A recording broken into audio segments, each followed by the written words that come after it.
هو احنا بيضحك علينا بمزاجنا ولا غصب عننا؟ تعالوا النهاردة اقول لكم كل اسرار كبدة الردة. كبدة الردة ازاي تتعمل؟ طول عمركم بتعملوها غلط، بتضيفوا لها اضافات خطأ. النهاردة هتتعلموا طريقتها وهي سهلة وبسيطة، مش محتاجة 100,000 حاجة تدخلوا نفسكم فيها.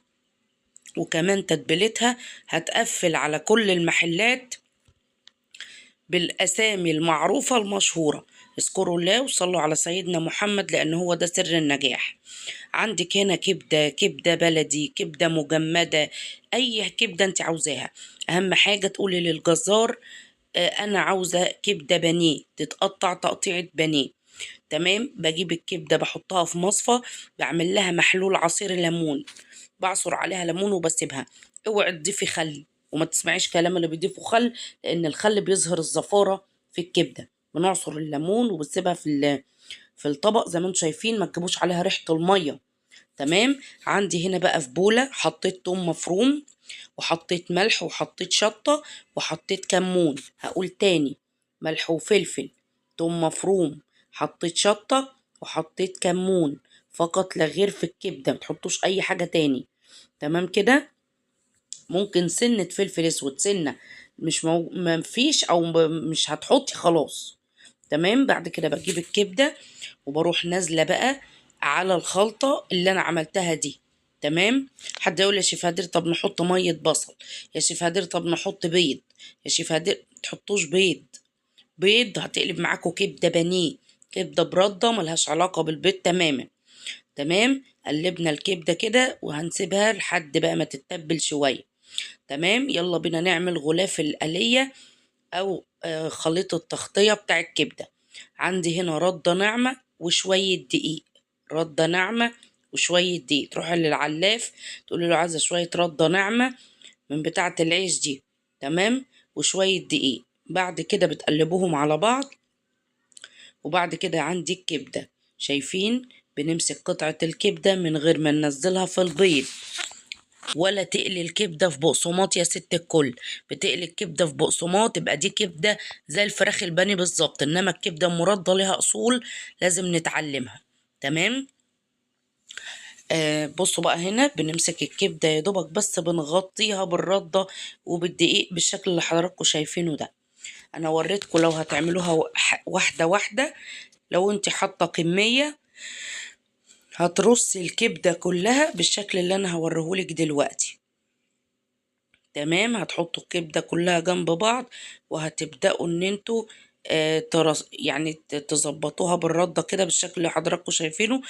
ما تسيبوش ولا حتة باينة في الكبدة الا لما تتغطى كلها بالردة. تمام كده. تقلبوها كويس كده اهو. طيب عندي بقى زيت، يعني مش شرط يكون غزير، اهم حاجة الزيت يكون كميته وافرة. تمام. بصوا هنا بقى بقلب، دي الحركة بتاعت المحلات بقى. تقلبوا بقى الكبدة كلها زي ما انتم شايفين كده. عندي هنا زيت اهو، مش غزير خالص، هو زيت يعني نص غزارة. تمام. اهم حاجة يكون حلو للقلية. تمام كده. بروح نازلة بقى في زيت سخن درجة حرارة متوسطة في الكبدة. طيب الكبدة بتشم النار وبتستوي، يعني كمان ما بتاخدش السوى اللي بياخده البانيه، لا، الكبدة بتطلع على طول، بتشم النار بتستوي، سواء مجمد او سواء بلدي. تمام. حطيت كده اول وش. تمام كده. زائد بقى ان احنا لو محتاجين حتة كبدة بناخدها نقطعها، لو احنا عاملين سلطة لسان عصفور وحركات. تمام. عاوزه اقول لكم اليوم ده انا عملت الكبده وعملت مكرونه، لان انا كنت راجعه من عند الدكتور تعبانه جدا، ويعني ما قدرش اصور باقي تكمله الفيديو بقى سلطات وكلام من ده، فعلا ما قدرتش. بصوا بسيبها كده لحد ما بتبدا تلون، وبروح مطلعاها فورا لان هي ما بتاخدش وقت. تمام. بطلعها بقى على فرش الجرجير. بصوا انا بقلب فيها سريعا، وما تقلبوش كتير. اول ما تلاقوها اخدت لون فبتروح مرجعات، يعني بترجعوها في الزيت تاني.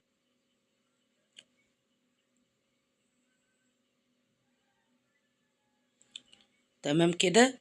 بصوا بقى، اخدت اللون الحلو اهو. بعد كده بنطلعها على فرشة الجرجيرة،